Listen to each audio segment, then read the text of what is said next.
Hi, this is Henry again. I serve as a spokesperson for Nehemiah Reset. Today I want to talk to you about fraud that is occurring in other states other than Minnesota. As we go through this discussion, notice that most of the major fraud that is occurring is happening in states run by Democrats, but there still is fraud in some states run by Republican governors. This video will conduct a deep dive investigation into the specific, tangible manifestations of social program fraud occurring in states across the nation, deliberately looking beyond Minnesota's well-documented issues to illustrate the pervasive nature of the problem. We will dissect the mechanics of these schemes, from the low-tech individual grift to the high-tech transnational criminal syndicates. Finally, we will move beyond diagnosis to prescription, proposing a concrete, multi-layered strategy of technological, legislative, and administrative reforms designed to fortify the integrity of these essential programs and ensure they serve their intended purpose, helping those in genuine need. We start with the anatomy of the fraud, that is a state-by-state dissection of it.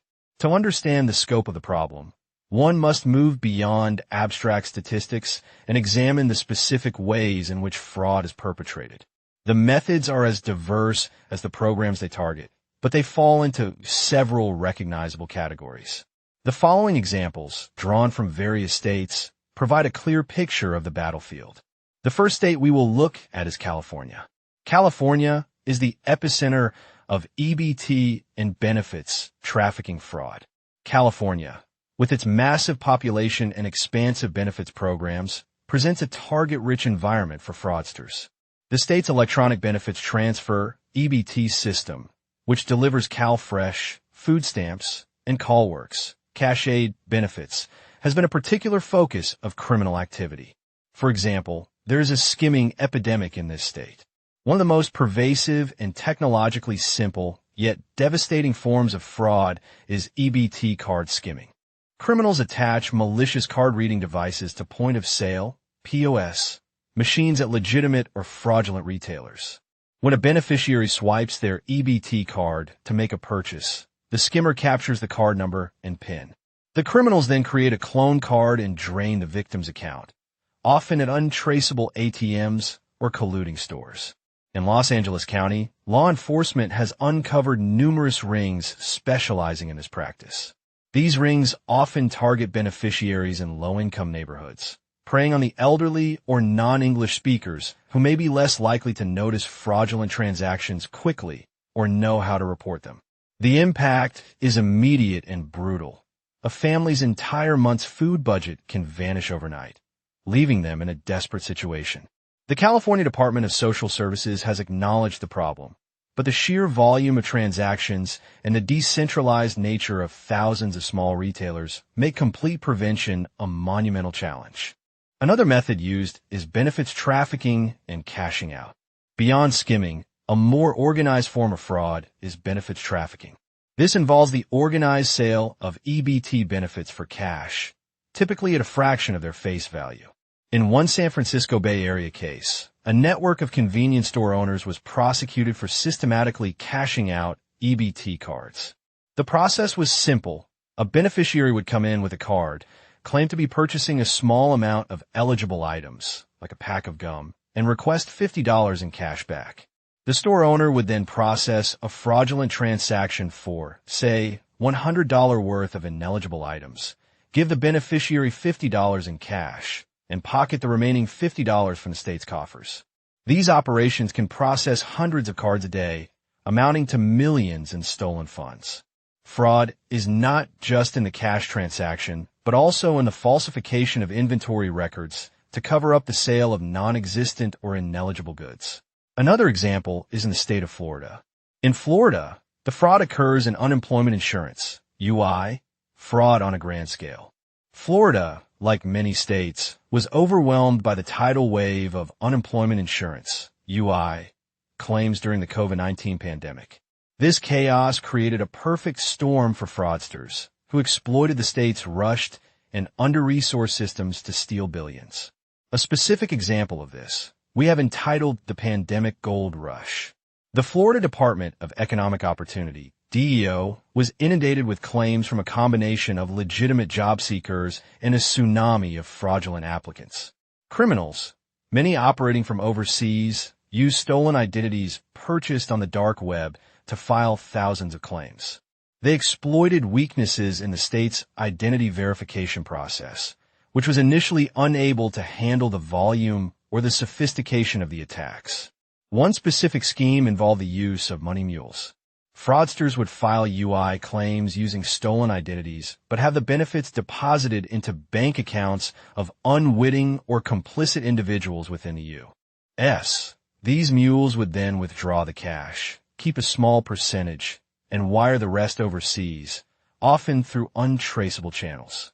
In one instance, a single group in South Florida was found to have filed over 2,000 fraudulent claims using stolen identities from data breaches, netting them over $10 million before being caught. The state's delayed implementation of robust identity verification systems, like cross-referencing claims with employer wage data in real time, allowed this fraud to proliferate for months. Another example is identity theft and claim hijacking.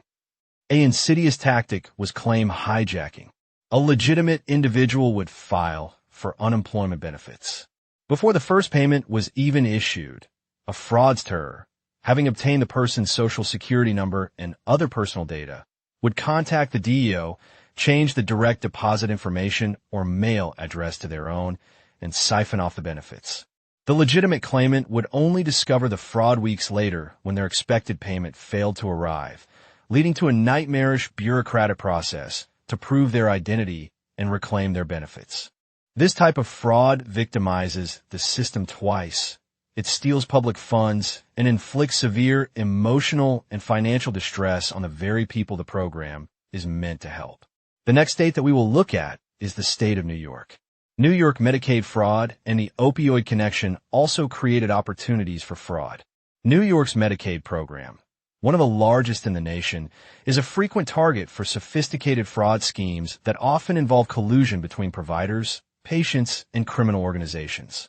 Another specific example is known as phantom billing fraud or billing for unnecessary services.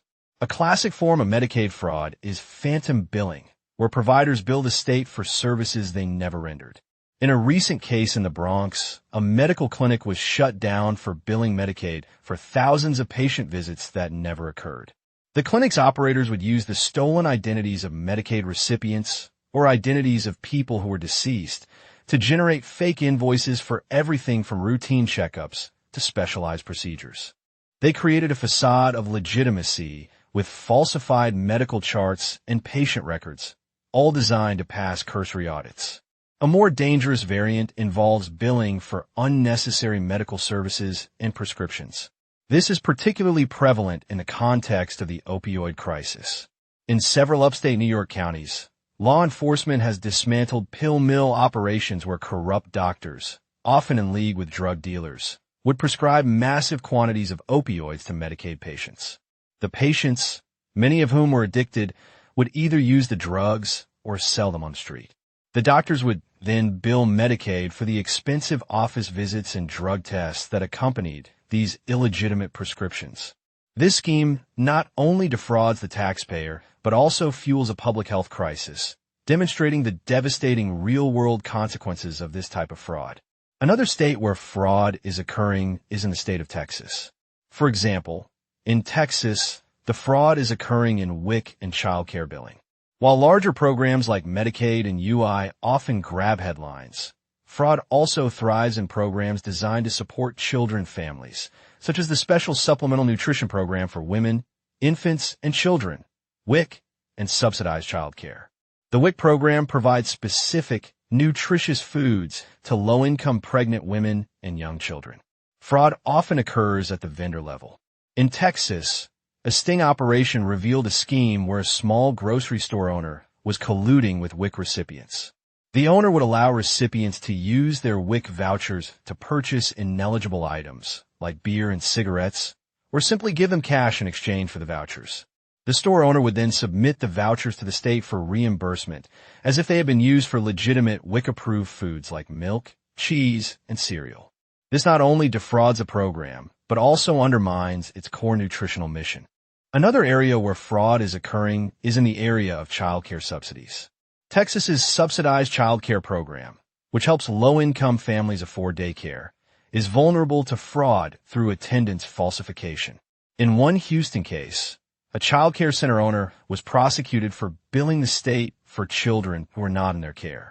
The center would maintain a roster of children officially enrolled in the subsidy program, but would bill the state for full-time care 5 days a week, even when the children attended sporadically or not at all. Parents, sometimes complicit, would receive a kickback. This fraud steals resources meant to provide safe and enriching environments for children and lines the pockets of unscrupulous business owners. In the state of Illinois, fraud is occurring in SNAP and housing vouchers. Illinois, particularly in the Chicago area, has seen persistent fraud in its Supplemental Nutrition Assistance Program, SNAP, and its Housing Voucher Program, Section 8. Similar to California, Illinois has battled retailer fraud in its SNAP program. A common scheme involves discounting. A SNAP recipient comes to a store to buy $100 worth of eligible groceries. The retailer rings up only $50 but charges the recipient's EBT card the full $100. The retailer then gives the recipient $50 in cash. Both parties benefit. The recipient gets cash, and the retailer gets an extra $50 in revenue from the federal government for goods they never sold. This type of collusion is difficult to detect without sophisticated data analysis that flags retailers with consistently high transaction averages or unusual purchasing patterns compared to similar stores. The Illinois Department of Human Services has conducted undercover operations, but the sheer number of retailers makes comprehensive oversight a constant struggle. In the area of Section 8 housing, fraud is also occurring in the area of rental assistance to low-income families. This area is ripe for potential fraud. In Chicago, a common scheme involves landlords and tenants colluding to overcharge the government. A landlord might list a unit for $1,200 a month.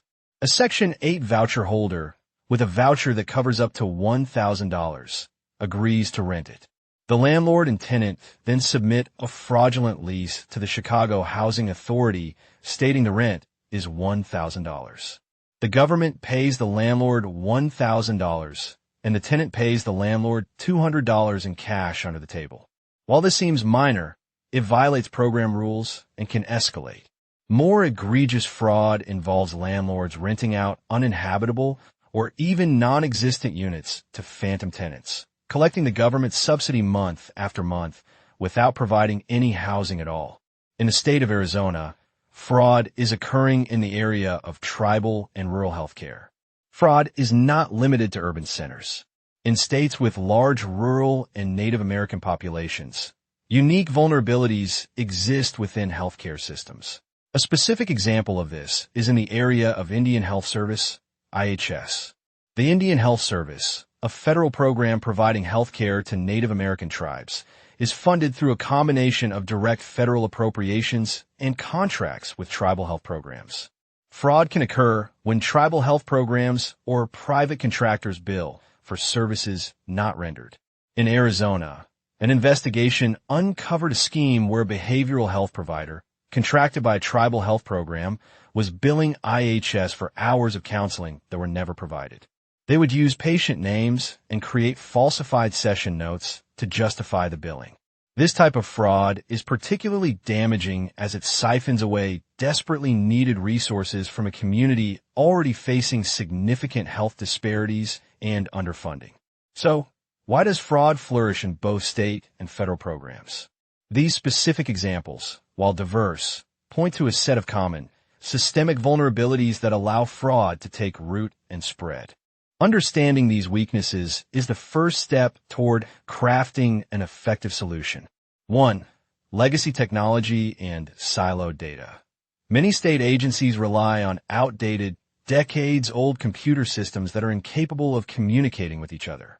A fraudster who has kicked off the unemployment rolls in Florida for a fraudulent claim can easily apply for Medicaid in Texas, and the two systems have no mechanism to cross-reference their data.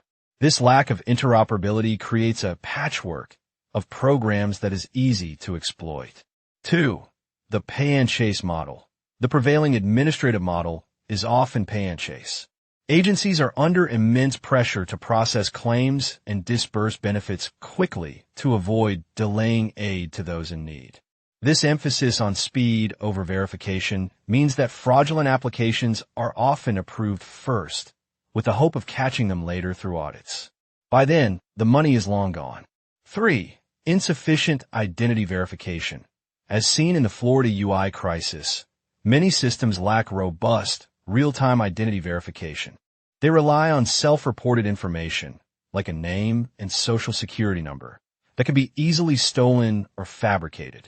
Without a secure, digital identity verification layer, the system is an open door for identity thieves. 4. Decentralized administration. While federal funds support these programs, they're often administered by a patchwork of state, county, and even local agencies.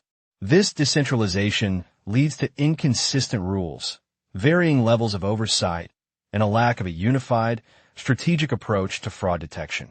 5. Lack of analytics and proactive monitoring. Fraud detection is too often reactive, triggered by a tip or a random audit. Agencies frequently lack the data science expertise and tools to proactively monitor transactions for red flags. They are not using predictive analytics to identify high-risk providers, claimants, or retailers before a massive loss occurs. So what are some ways we can combat the deficiencies in these programs? Eradicating fraud entirely is an unrealistic goal, but it can be dramatically reduced to a manageable nuisance. This requires a fundamental shift from a reactive, punitive posture to a proactive, preventative one.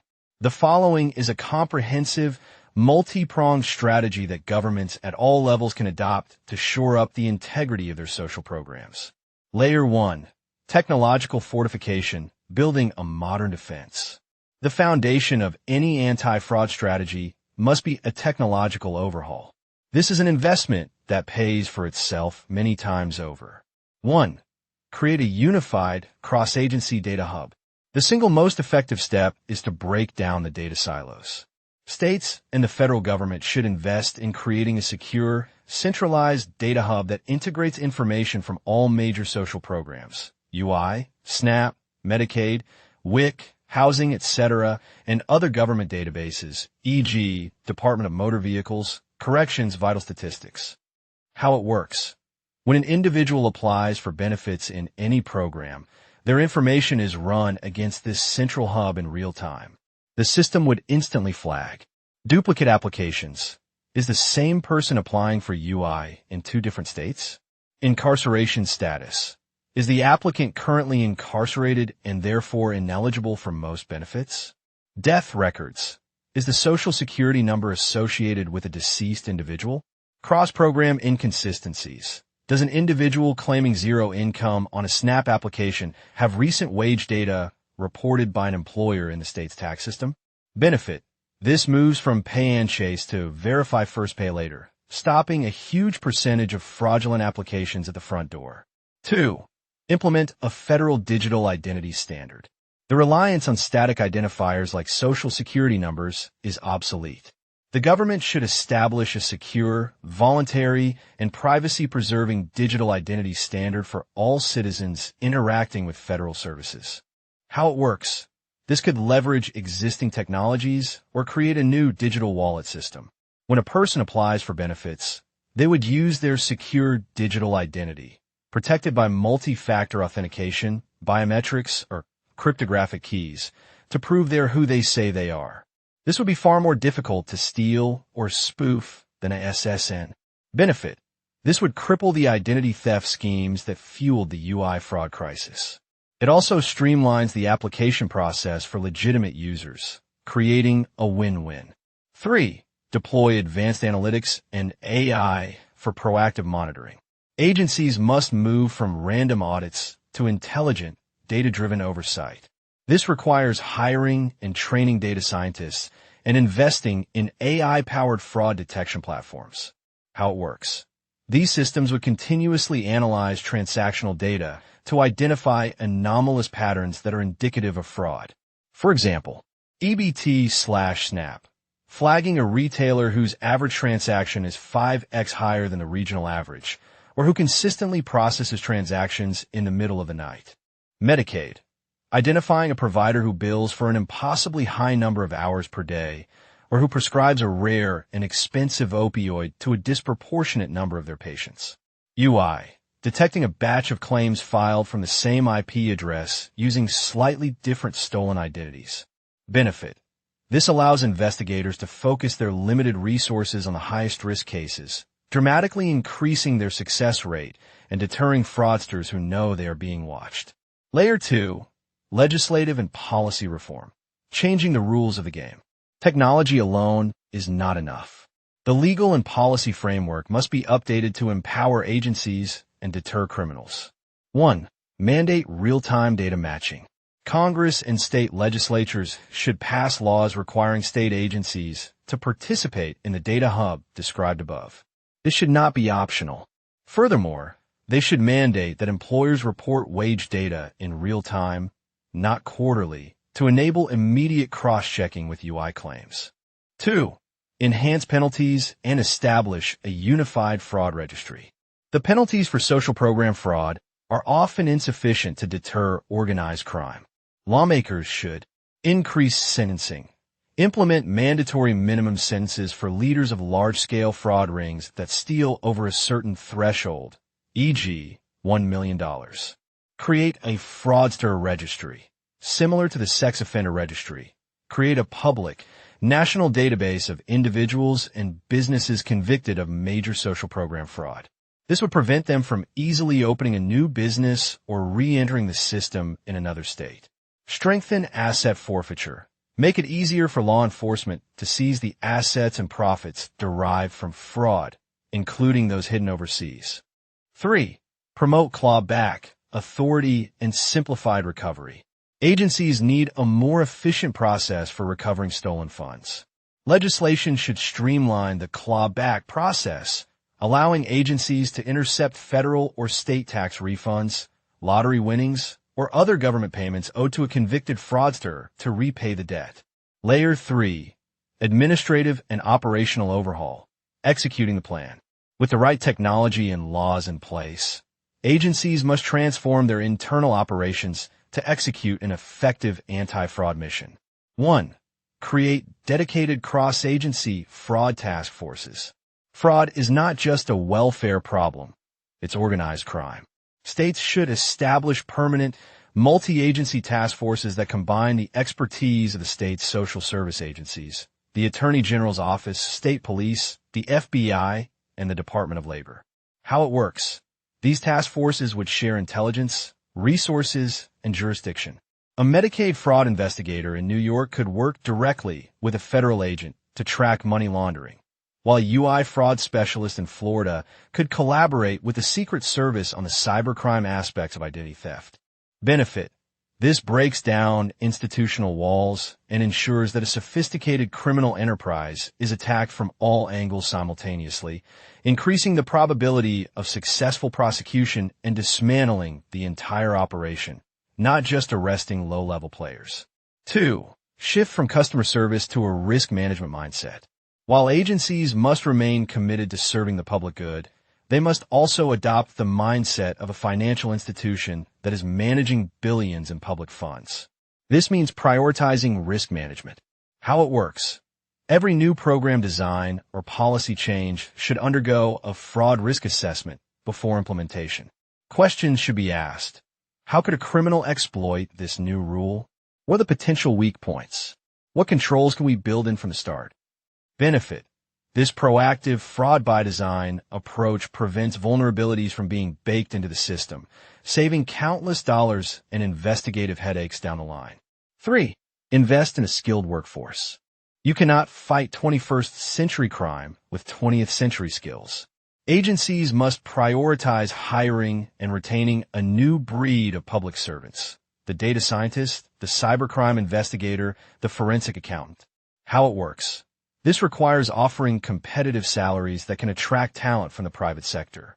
It also means providing continuous, cutting-edge training in areas like blockchain analysis to trace cryptocurrency payments, digital forensics, and advanced data analytics.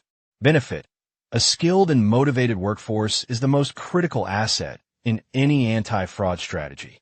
They are the ones who will build the models, run the investigations, and adapt to the ever-changing tactics of the fraudsters. Layer 4. Public engagement and partnership. A community defense. Fraud is not just a government problem. It is a societal one.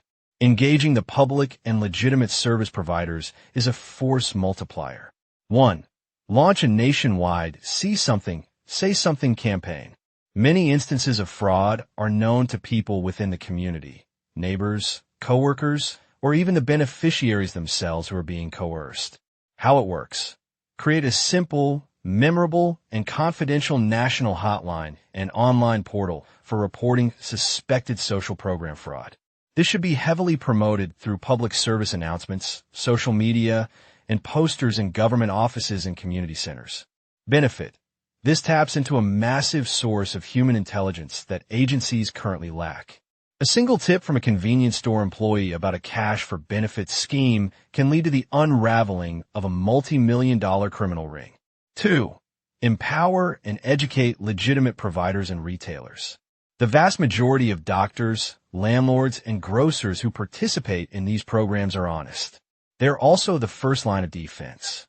How it works: agencies should provide clear, regular training to their network of providers and retailers on how to spot and report fraud.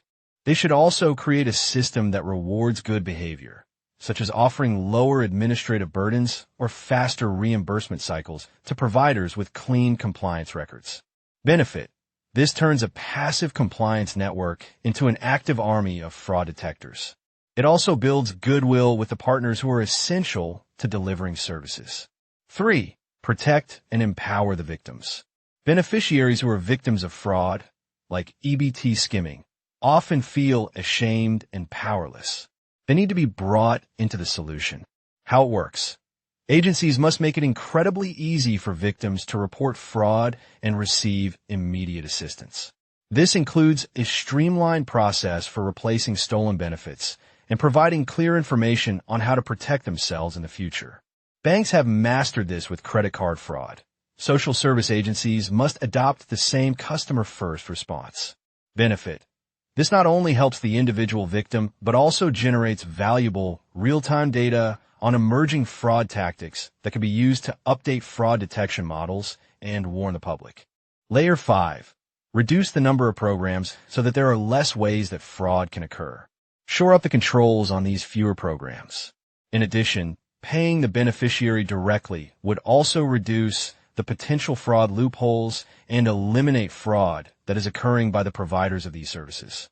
Fraud is usually higher in new programs established by the state or federal government. It takes time to identify potential fraud loopholes. Paying the beneficiary directly puts most of the control on identification of the recipient and proof that the benefit is needed.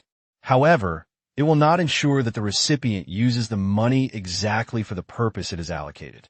In conclusion, fraud that is bleeding America's social safety net is not a victimless crime.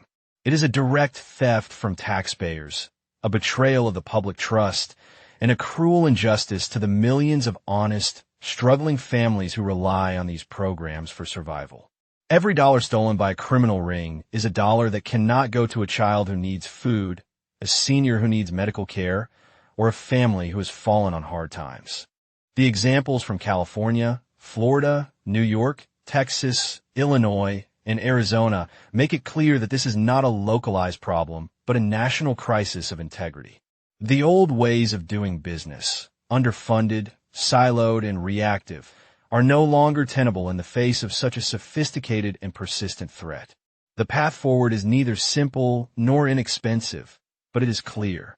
It requires a bold, comprehensive, and sustained commitment to building a modern, data-driven, and proactive defense of our social programs. By investing in technology, reforming our laws, empowering our agencies, and engaging the public, we can create a system that is both compassionate and accountable. We can build a safety net that is strong enough to catch those who need it while being resilient enough to withstand those who would seek to exploit it. This is more than a fiscal necessity. It is a moral imperative to preserve the integrity of the promise we make to our most vulnerable citizens. After watching this video, I hope you begin to understand the magnitude of the problem. Starting new programs certainly is not the answer. I believe we should instead consolidate the programs so that there are fewer loopholes and less risk of fraud occurring. Certainly, paying the recipient directly is one huge step that can be taken to reduce fraud. The only risk in this approach is that the recipient doesn't use the funds for the purpose it was allocated. However, this is occurring today because the unethical service provider can rebate funds back to the recipient. To watch more videos like this one, you can go to our website at nehemiahreset.org, to our rumble.com or youtube.com channels. We publish new videos weekly. You can also sign up to receive our weekly new video list by going to nehemiahreset.org/email and sign up for our weekly newsletter. To help our channel, please like and subscribe so that more people can see these important videos. Thanks for watching and have a great day. Are you looking for a limitless supply of insightful reads to expand your mind and transform your life? Look no further than Nehemiah Reset's ebook library, where knowledge meets inspiration at nehemiahreset.org/ebook. Go there today to discover a wealth of valuable resources to help you on your personal and professional journey to build a biblical worldview. Learn more about the Bible and how culture is impacting your worldview.